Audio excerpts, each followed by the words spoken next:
নারায়ণগঞ্জ ৫ আসনে বিএনপি মনোনীত এমপি প্রার্থী আলহাজ অ্যাডভোকেট আবুল কালামের নির্বাচনী গণসংযোগ অনুষ্ঠিত হয়েছে। ৭ ফেব্রুয়ারি রোজ শনিবার নাসিক ২৭ নং ওয়ার্ডে এ গণসংযোগ অনুষ্ঠিত হয়। এ সময় নারায়ণগঞ্জ মহানগর তাঁতি দলের যুগ্ম আহ্বায়ক এস এম মোমেন ও বন্দর থানা তাঁতি দলের সদস্য সচিব এস এম আলামিনের নেতৃত্বে শত শত নেতাকর্মী নিয়ে অ্যাডভোকেট আবুল কালামের গণসংযোগে মিছিল নিয়ে অংশগ্রহণ করেন।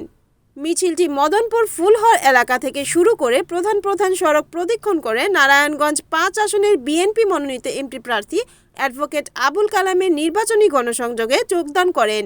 এ সময় উপস্থিত ছিলেন নারায়ণগঞ্জ মহানগর তাঁতি দলের যুগ্ম আহ্বায়ক মোহাম্মদ আবুল কালাম, বন্দর থানা তরুণ দলের আহ্বায়ক নূর মোহাম্মদ, আব্দুর রহমান, মনির হোসেন, আলী আকবর হোসেন জুয়েল, শামসুল হক মিলন, বিএনপি নেতা কাইয়ুম, যুবদল নেতা মোহাম্মদ শাকিল, মেহেদি, আরাফাত।